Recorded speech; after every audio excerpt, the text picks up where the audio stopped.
that bush turkey. Basing self-esteem on being a person who shares. That's our last pillar in this chapter on self-esteem as we explore the most famous lookouts above our home city of Brisbane in Australia. The air is humid after last night's storms. From Mount Coot-tha to Mount Nebo, Kangaroo Point Cliffs to Mount Gravatt Lookout. The city is spread out beneath my foster father in this episode, sometimes hidden by fog, and later like a lit-up diagram of the lives we're about to leave. This is the final episode of Chapter 3 and the last time we stay put in Brisbane for a while. From here, Plog Vlog will leave Australia and look for people who have found clear meaning in their lives, to understand how that meaning seems to protect them from the mental maladies that are becoming more common in our societies. In this last stop, we're looking at whether being a person who shares is a stable pillar of self-esteem. By that, I mean letting some part of your self-esteem rest on what you share with others. Time, knowledge, attention, care, even physical things, rather than on what you own, display, or protect. Not sharing because you have to, or because you are afraid of saying no, but sharing as a chosen part of who you are. That's what Plog Vlog is becoming. Not just a vlog that promotes plogging, but a way of sharing modes of living that others might cherry pick. Morning. Enjoy the view. I promise you it is usually good.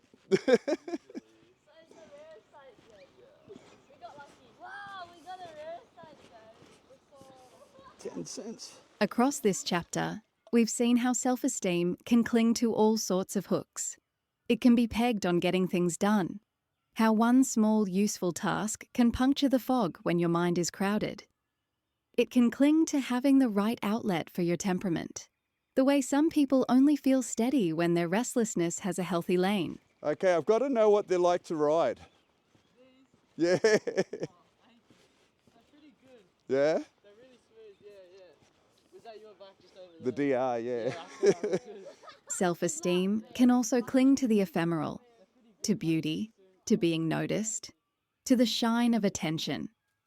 It can cling to status, to looking important, to other people's scoreboard of titles and symbols. It can cling to winning, needing to be ahead of someone else for the day to feel worthwhile. We've looked at self-esteem that leans on being clever, or quick, or the smart one in the room.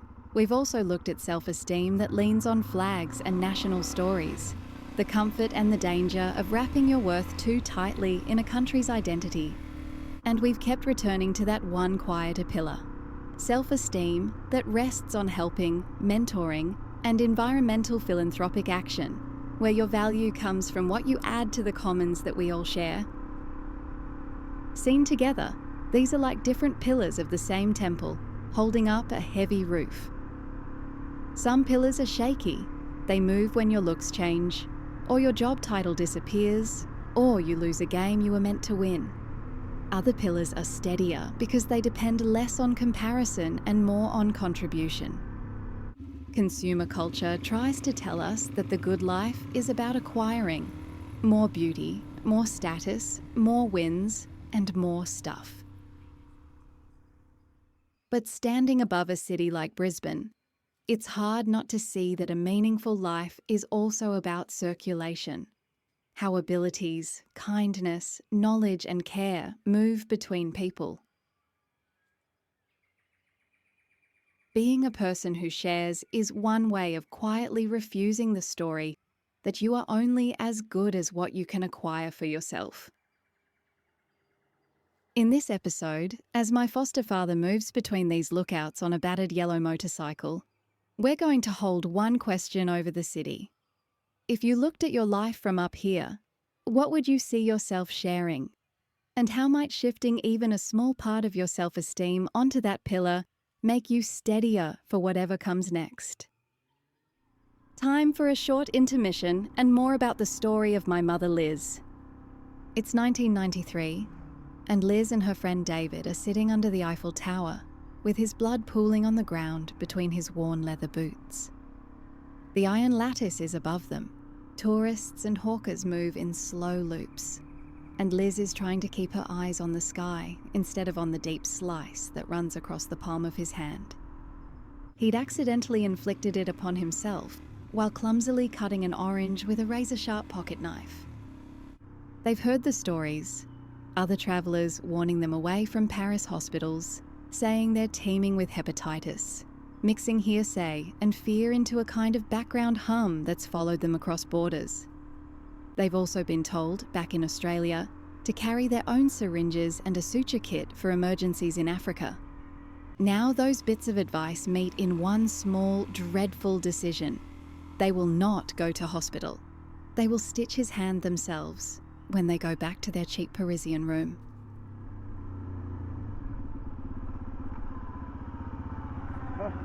It's like a DR. Is it a DR? It is a DR, and he's even got a DR number plate. What is it, a DR 250? He's a DR 250. No, it's a 650. Sweet as. Liz writes that David unwraps the suture kit on a makeshift surface. A bit of cloth, something that turns the cockroach-ridden hotel into a clinic. He cleans the wound as best he can, the blood still welling as he works.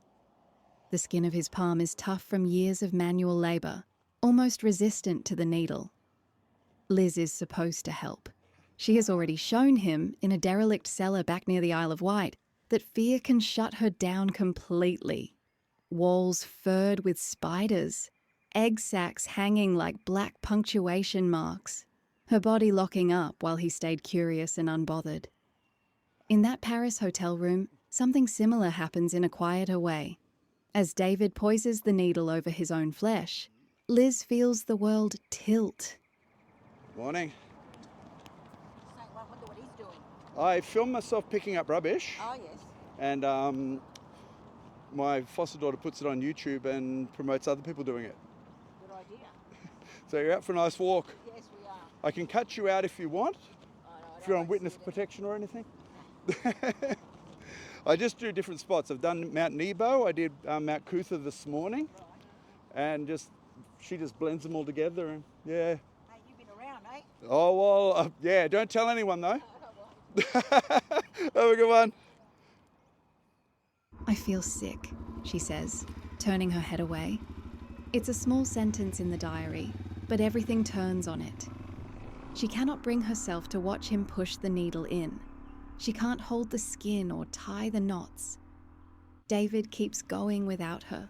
He pushes the needle through the tough skin of his palm, pulls it out and ties each stitch with his uninjured left hand, and his mouth, methodical, absorbed in the task. From the outside, it's one scene. A couple of backpackers in a famous city, doing something wildly ill-advised instead of sitting in a waiting room. From the inside, it's a study in how adversity lands differently in two people who care about each other. For Liz, this is another confirmation that she faints at the sight of blood, that there are hard limits to what she can do. For David, it is proof that his body can be patched and carried on, another mile marker in a journey that will run through Europe, Turkey, Africa and back home. The diary doesn't spell out a lesson, and I won't either. It just draws a quiet contrast. One person hardened by experience into a kind of homemade resilience. Another left queasy and shaken by the same event. Later, when we talk about what makes some pillars of self-esteem steadier than others, I keep coming back to that blood on the ground under the Eiffel Tower and the space between Liz turning away and David tying the final knot with his teeth. Back with my foster father now at the Brisbane Lookouts, while I explain the research and theory. We've spent a chapter tracing the different hooks our self-esteem can cling to. Here, at the edge of this city, I want to leave you with one particular way of seeing yourself. As a person who shares, not perfectly, not in every situation, just enough that when you describe who you are to yourself, "I'm someone who shares" is part of the sentence. There are 3 very human reasons this might matter for you. First, People who share their time, skills, or attention often describe a stronger sense of connection and belonging. When you teach someone what you know, show up to help, or share a place you love, you create threads between lives. And those threads can feel like they hold you up when other parts of life are unraveling. Second, self-esteem that rests partly on sharing tends to be less fragile than self-esteem resting mostly on appearance, status, or winning.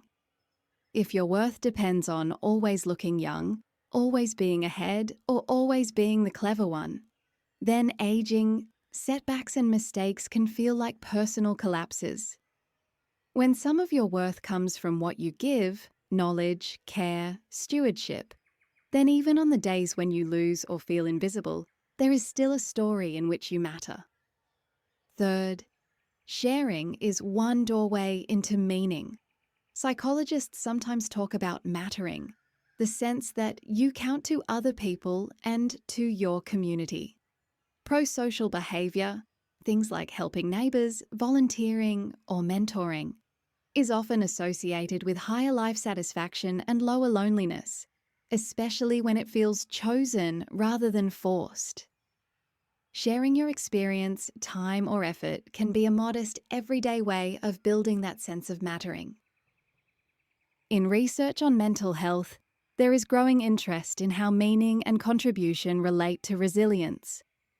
It's early and the patterns are complex, but many studies suggest that people who feel their lives serve something beyond personal gain are less likely to be pulled under by certain forms of despair.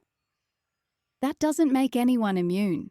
It doesn't erase trauma, illness, or systemic injustice, but it does seem consistent that investing in something shared, a cause, a craft, a community, can give people a steadier story to stand on when things are hard. So what might this look like from where you are? One tiny action you could take is to find a high point in your own week. It doesn't need to be a lookout. It could be a hill, a balcony, a bus window at the top of a bridge. Give yourself 5 minutes, 30 if you can, to look over the place you live and quietly ask, what could I share here? A skill, a calming presence, a bit of local knowledge, the willingness to pick up rubbish that no one is paying you to pick up. Another tiny action could be to choose one concrete sharing act for the next 7 days. It might be helping a younger colleague, offering a lift, teaching someone how to mend something instead of throwing it away, or joining a local cleanup. If you're up for it, you can use the Commons map we've pinned to find a spot that needs care and go there, not just to consume the view, but to leave it slightly better than you found it. In the next chapter, as we leave Brisbane behind, we'll be searching the world for people who have built their lives around exactly this kind of sharing. People whose self-esteem rests more on what flows through them to others than on what stops with them. We'll ask how that choice has shaped their sense of meaning and how it might have protected them, at least a little, from the mental health struggles that touch so many households now. If this nudged your day in a steadier direction, I'm glad.